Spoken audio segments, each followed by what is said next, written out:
you. Oh, thank you. Thank you. Oh.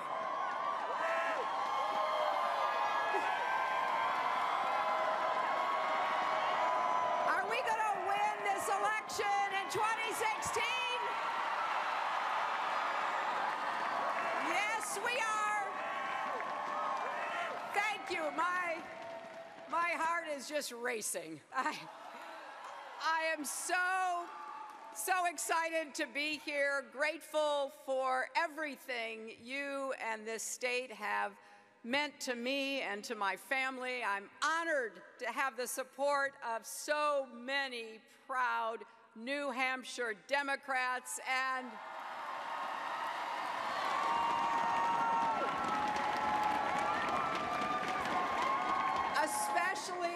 especially your terrific governor, your amazing senator who used to be governor.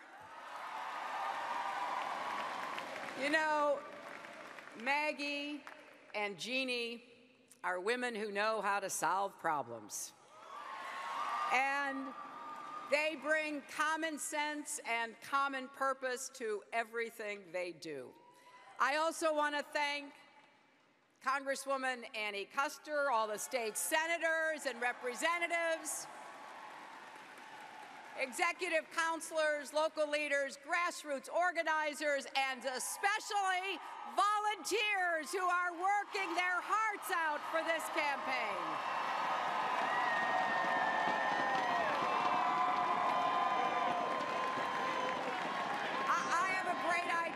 I think we should just transport all of you everywhere we go around the country together. You know, as much fun as this is, as exciting as the atmosphere in here is, we have work to do as Democrats.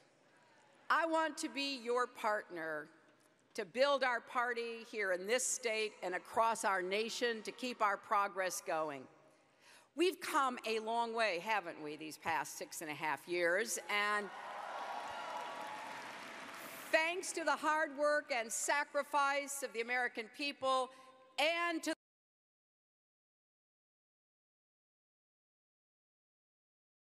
of the Democratic president in the White House, Barack Obama, and stay ahead. That is the basic bargain of this country.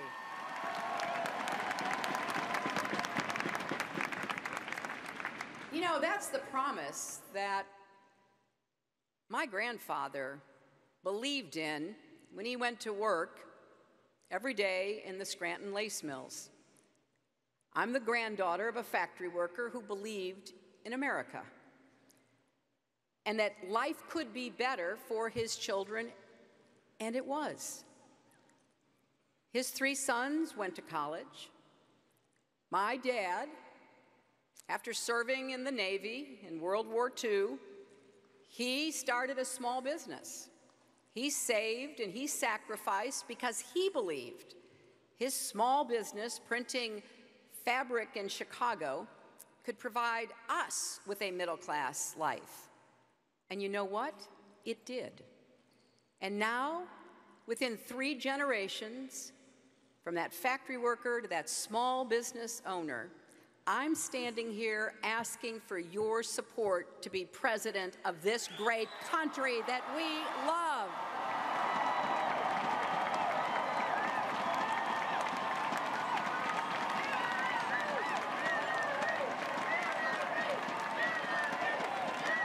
And so,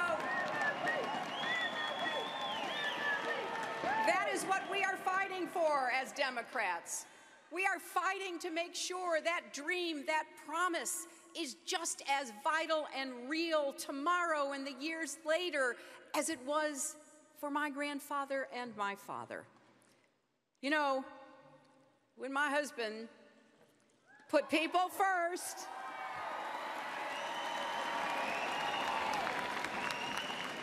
in the 1992 campaign, where New Hampshire was so supportive. When he got into the White House, he realized that he had inherited real economic problems from his Republican predecessors. That seems to happen. Have you noticed? You know, I say this without trying to be partisan or personal, but the economy just works better when we have a Democrat in the White House.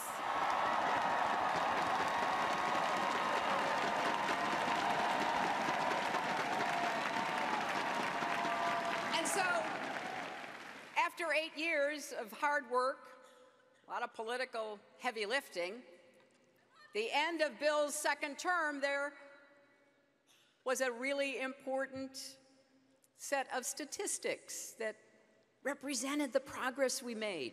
23 million new jobs, a balanced budget. But you know what was most important to me?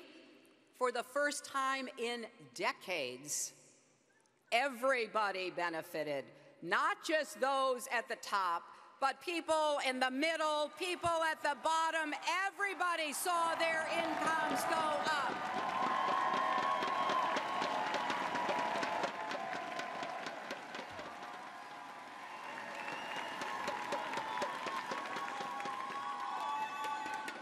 You know, I went to the Senate. The good people of New York sent me to the Senate in 2001, and I was excited because I thought, look at what we've accomplished.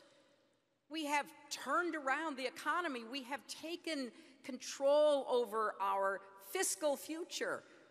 Just think of what we could have done with that balanced budget and a surplus. We could have made Social Security solvent for as far as the eye could see. We could have invested in education and science and research to make us smarter and stronger and richer. But you know what happened. The Republicans went back to trickle-down economics, one of the worst ideas ever to come out of the 1980s, right along with big hair. They took their eyes off the financial markets, took their eyes off the mortgage markets, and President Obama inherited an even bigger mess. I remember when he called me right after the election, asked me to come see him in Chicago. I didn't know why at the time. Turned out he wanted to ask me to be Secretary of State, but when I got there,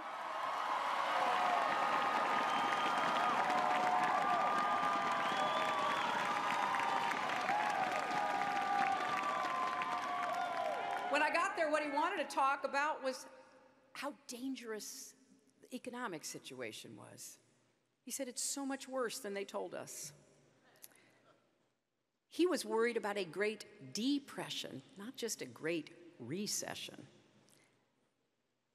And he had to really work hard.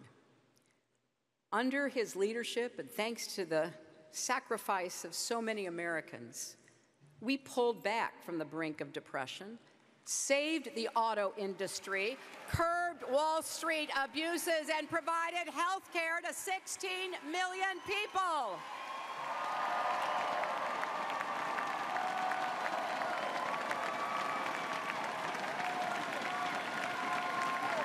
Now, the only way that the Republicans can win is if they count on collective amnesia from the American people. President Obama deserves a lot more credit than he gets for helping us avoid an economic catastrophe.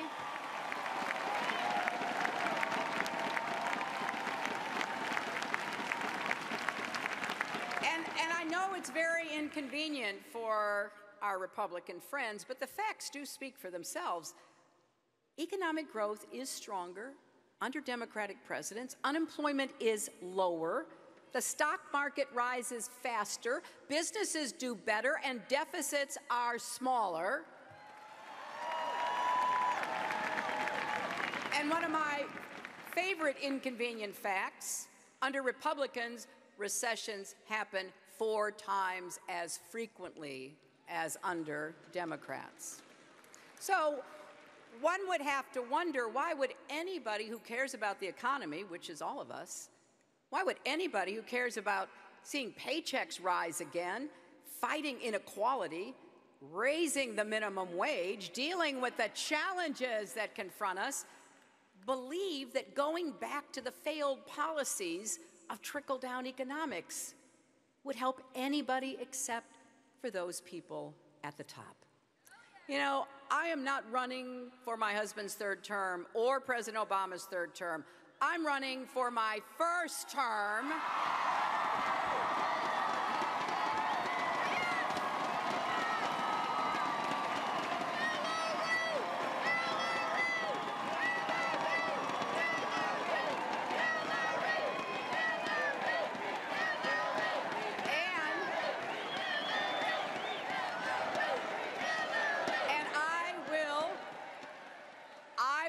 Proudly carry forward this record of democratic achievement. We know what works and what doesn't. It works when middle-class families get a raise. That will be my mission from my first day as president to the last. We need growth that is strong, fair, and long-term. So the rewards of success don't just go to those at the top. You know, when a company does well, shareholders and executives aren't the only ones who should benefit. The people who work at that company should as well.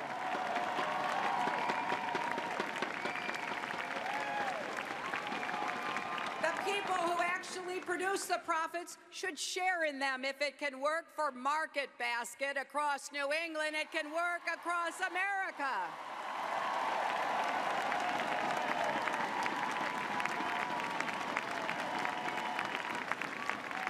But here's what doesn't work. When 25 hedge fund managers earn more each year than all the kindergarten teachers in America combined.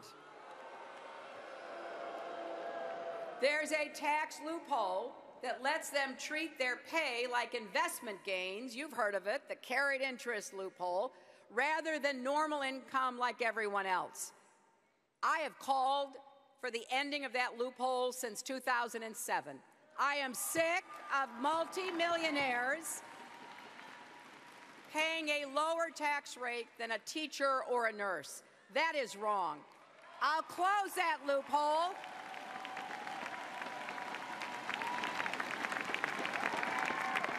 And I will reform our tax code so everyone pays their fair share, particularly those who have the most benefits. I have proposed incentives to encourage long-term investments in small businesses, hard-hit communities, and building our country, not the quick speculation and trading that goes on. I want to see tax credits that will encourage apprentices and profit sharing. I want young people brought into our economy again so that they have a chance to have a better future.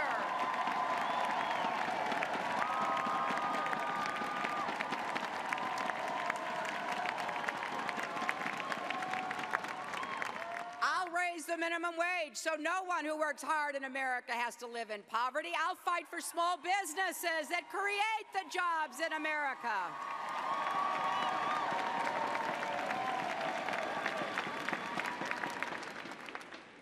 We're a small business country.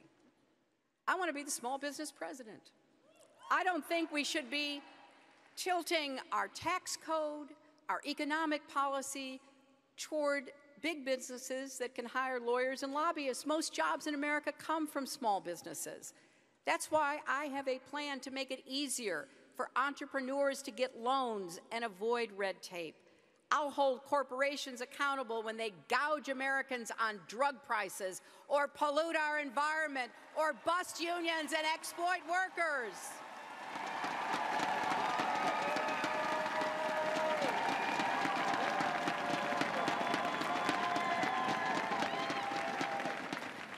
And that's just the beginning. We're going to do what works. Because as important as economic worries are, and I hear them everywhere, they're not the only ones that families face today, are they? If you get out there and you actually listen to people, as I've done all over New Hampshire, you hear about problems that rarely make the headlines. but that keep families up at night. I've listened to those stories. I've heard about the heartaches and the hopes. It really has motivated me to roll up my sleeves to come up with solutions that can help make a difference in the lives of families here and everywhere across our country. For example, I never expected that substance abuse and mental health would be major issues in my campaign until I came to Keene on my very first trip. And then I started listening. I heard story after story about heroin, pills, meth, alcohol, other addictions. I met a grandmother who's taking responsibility for raising her grandchild because her daughter's struggling with addiction. She can't be the parent she should be. I've sat and listened to moms and dads who've lost their children, counselors and doctors and police officers who've done everything they can to help save people. One man in Laconia said to me the other day, "I don't want to go to more funerals." When you hear those stories, it's hard not only to be moved and sad, but it's also motivating. At my first town hall about this issue in Keene, hundreds and hundreds of people packed into the gymnasium, and they told their stories. And then in Laconia, just a few days ago, we heard about solutions. I've got a plan to do something about this epidemic. More and better treatment and prevention, especially for young people. Making sure everyone who writes prescriptions is trained in addiction. Putting rescue drugs like Naxalone in the hands of first responders.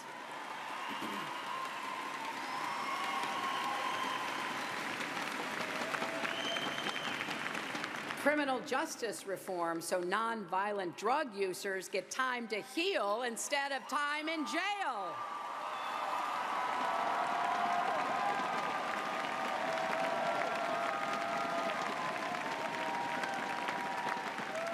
There are so many stories that people share with me. That's what drives my campaign. That's what gets me up every day. Often I'm asked, how can you do this?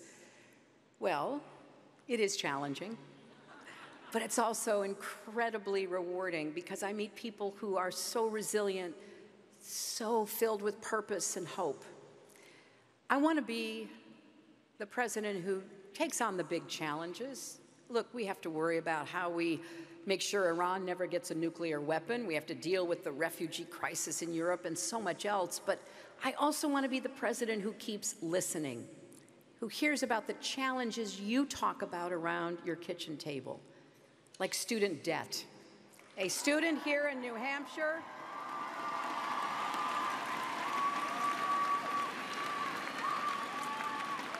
a student really summed it up for me, saying that paying for college shouldn't be the hardest thing about going to college. And yesterday, Governor Hassan and I were at the University of New Hampshire where we were talking about my plan and where we heard from two students who very clearly and emotionally talked about what their challenges were trying to get the education they've always dreamed of. I call my plan the New College Compact. As president, I will make sure families can afford to send your kids to college. Everyone with student debt can refinance that debt, just like a mortgage or a car loan.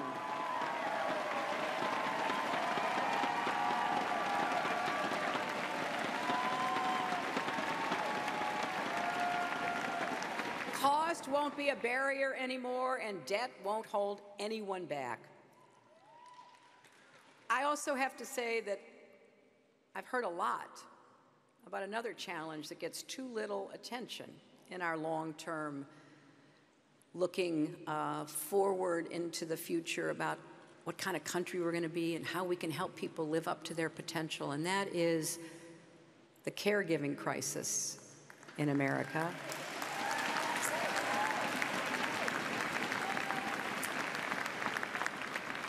I met a woman in Dover who's caring for her husband with Alzheimer's and her mother with Alzheimer's.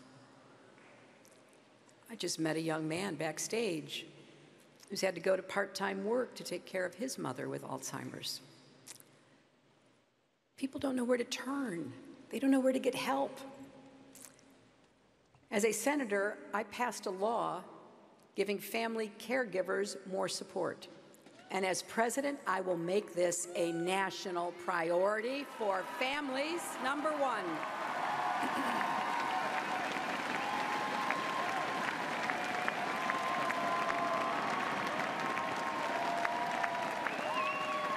Every one of us knows somebody who could benefit: the veterans who deserve better care,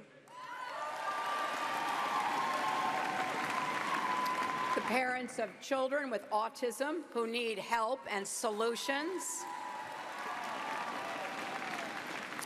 families who can't find facilities to provide mental health treatment for their loved ones, no matter how hard they try.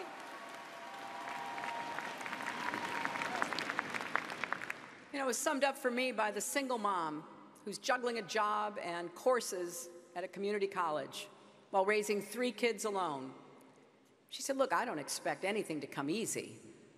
But she asked me, isn't there anything we can do so it isn't quite so hard? These are all challenges leaders should care about, problems that don't get nearly enough attention on the campaign trail or in Washington. Well, I'm not only paying attention. As president, we will get results together. Because if you want a president who will tell you everything that's wrong with America and who's to blame for it, you've got plenty of other choices.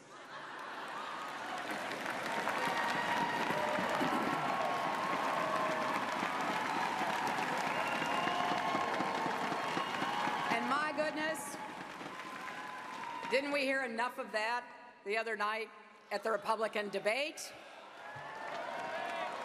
But if you want a president who will listen to you, work her heart out to make your life better,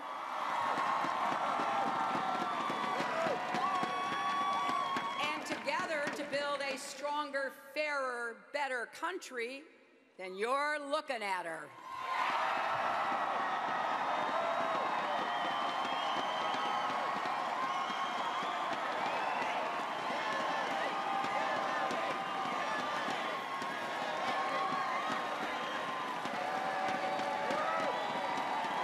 You know,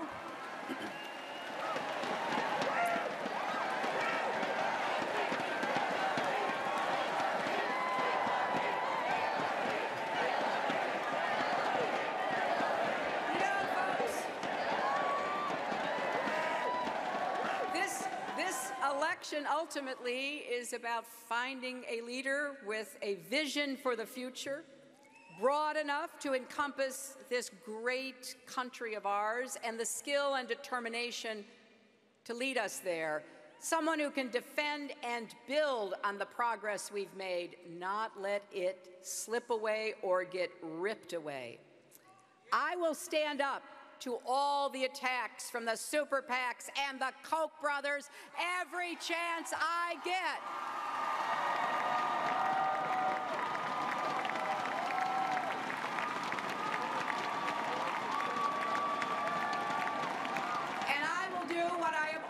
Done to try to overcome the dysfunction in Washington, actually to get things done like I did when I was First Lady and we didn't get health care that time, and then I turned around and I worked with Ted Kennedy to get the Children's Health Insurance Program to take care of more than 8 million kids.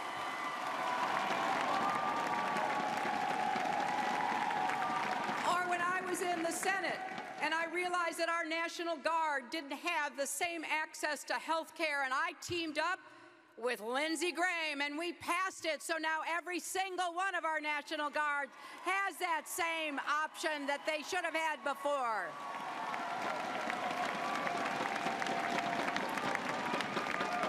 I have been fighting my whole life to even the odds for people who have those odds stacked against them. That's what I'm going to keep doing, fighting for families, fighting for fairness, fighting for you.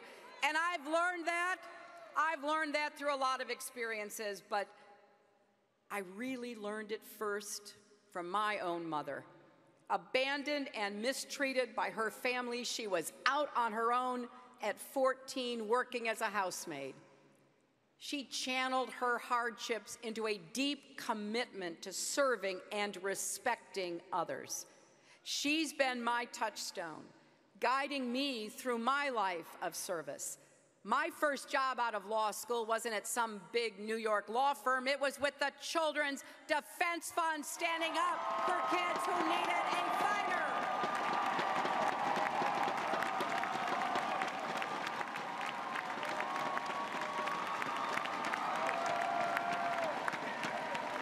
Every step along the way, I've stood up for women, for children, for families, for underdogs, everyone who needs a champion. And I'm just getting warmed up. I believe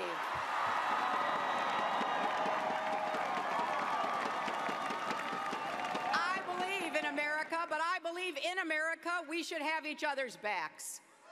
We should lift each other up, not tear each other down. And that is especially true when it comes to lifting up women who deserve equal pay for equal work.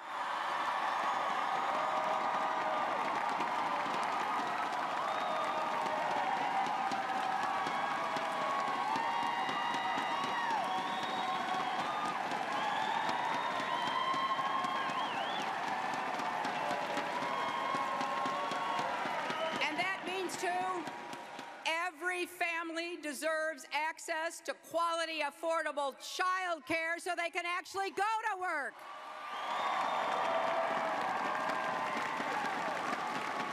Every American should have access to paid family leave so you don't have to choose between a paycheck and taking care of your baby or your mom or your dad. I'm a proud Democrat because we're the ones who stand up and say the Affordable Care Act is here to stay.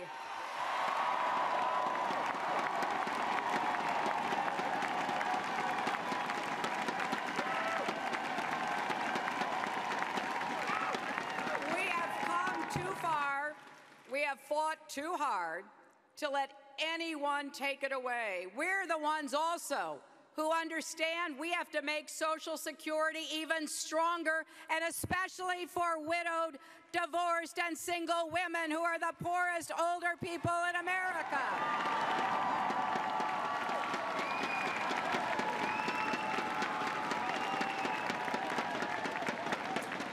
We're the ones who support teachers, not scapegoat them.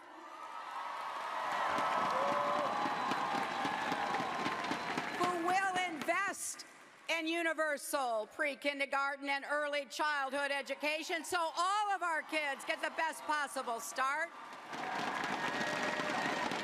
It is past time for us to get over the toxic debates about education that have paralyzed us for too long. Let's focus on what actually works to help teachers teach and children learn.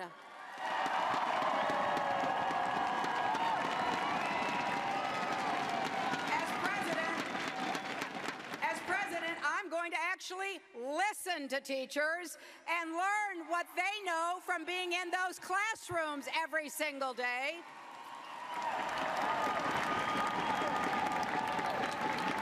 I will fight for strong public schools in every zip code and community across America.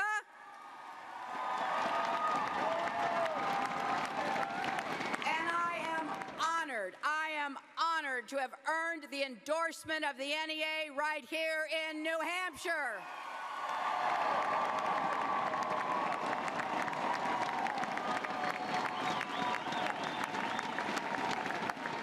And Democrats believe we don't have to choose between protecting our environment, combating climate change, and growing our economy. We can do that by embracing clean, renewable energy.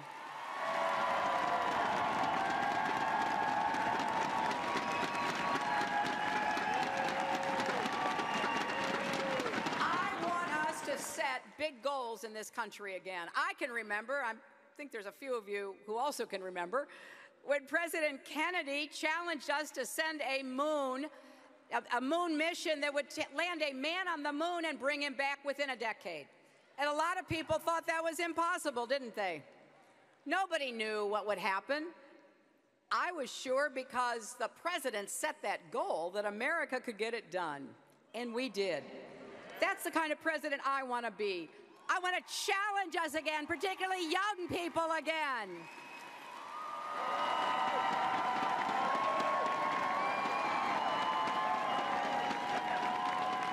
So by the end of my first term, we will have installed 500 million more solar panels. And by the end of my second, we will produce enough renewable energy to power every home in America. We can do this.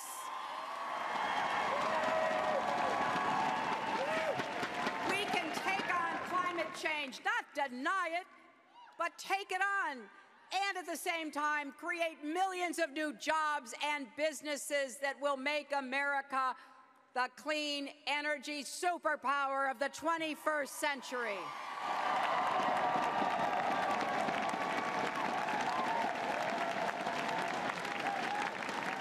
And boy, Democrats believe, and we're the only ones left who believe this.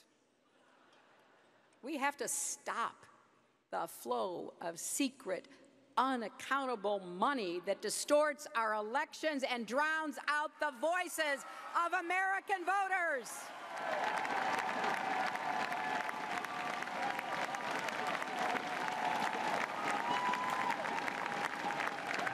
You know, it's predicted by some that our next president may have as many as 3 appointments to the Supreme Court. Now, if you weren't convinced to vote for a Democrat before, I hope you are now. I will appoint justices who will protect every citizen's right to vote instead of every corporation's right to buy elections.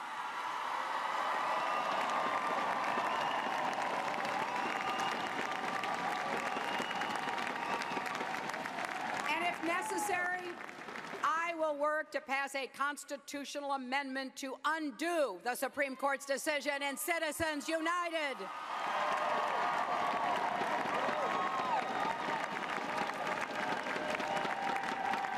And we Democrats believe that no matter who you are, what you look like, what faith you practice, or who you love, America has a place for you, and you should have the same opportunity as anyone else to live up to your potential.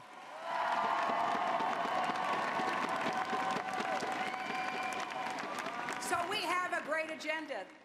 We know what it means to be a Democrat. We're going to fight back against those who will do, say, and spend whatever it takes to turn our country in a very different direction. Who watched the Republican debates the other night? Oh, you gluttons for punishment, you. 15 candidates, 5 hours, not a single fighter for the middle class. And the fact checkers are having a field day with their answers. The Republicans' positions are not just factually inaccurate, they are deeply out of touch and out of date. Not one of them offered a credible plan to make college more affordable or combat climate change. Did you hear anything about family leave or preschool? Or what about putting an end to the gun violence that plagues our communities every single day?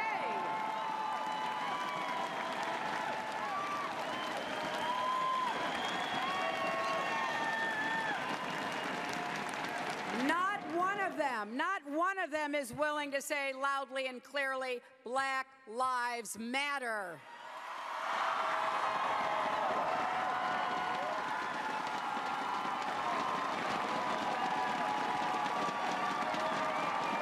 And of course, no solutions for skyrocketing prescription drug costs, no ideas about how to raise incomes, no ideas at all when you stop to think about it. But there was one statement I had to agree with. Yeah, hard to believe, right? As Lindsey Graham said, Hillary Clinton has a list a mile long to help the middle class. He's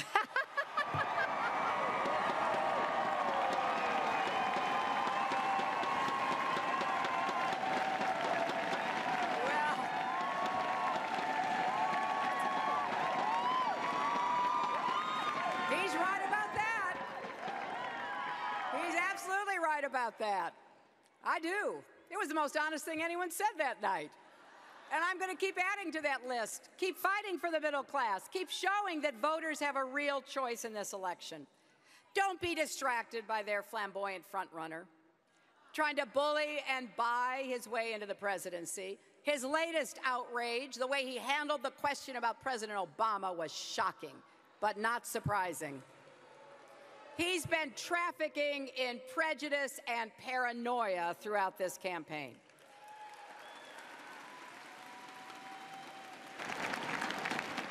But I got to tell you, if you look at the policies of the other Republican candidates, they are just Trump without the pizzazz or the hair.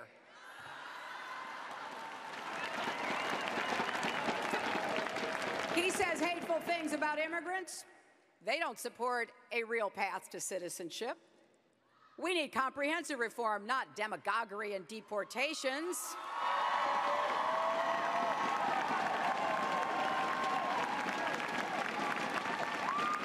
And we have heard Mr. Trump insult and demean women.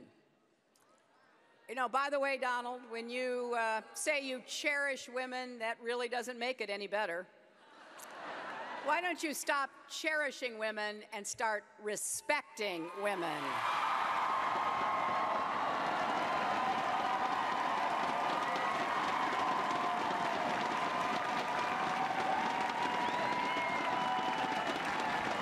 But listen closely.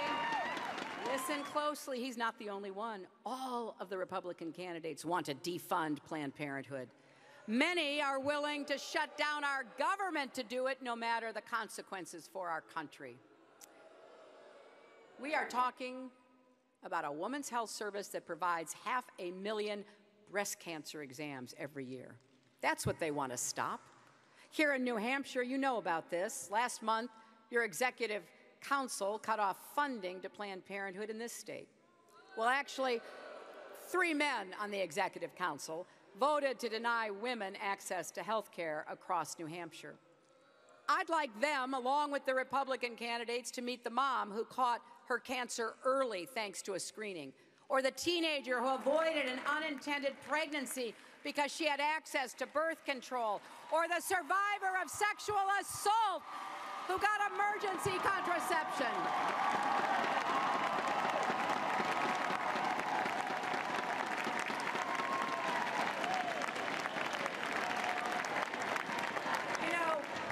These extreme views might be right for the Republican primary, but they are dead wrong for America. And now I know that when I talk like this, some of the Republicans say I'm playing the gender card. Well, if calling for equal pay and paid leave and women's health is playing the gender card, deal me in.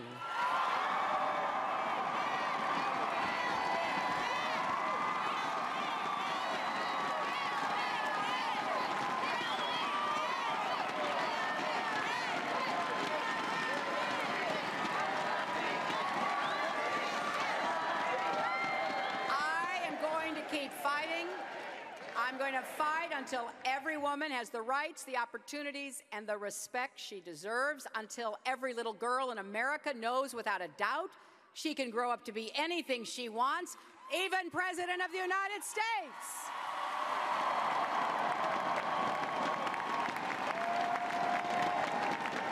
So, my friends, let's go out and wage this campaign and elect Democrats at every level. Let's take back school boards. Let's take back the legislatures. Let's take back every position all the way to the White House, because if this election is about America's future, not America's fear, Democrats will win.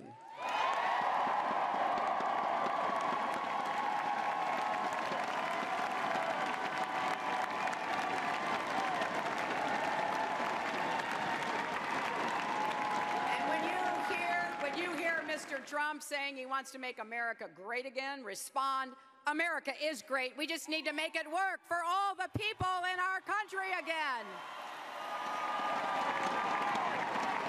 So, I think we're going to have a great campaign. It's going to be fun.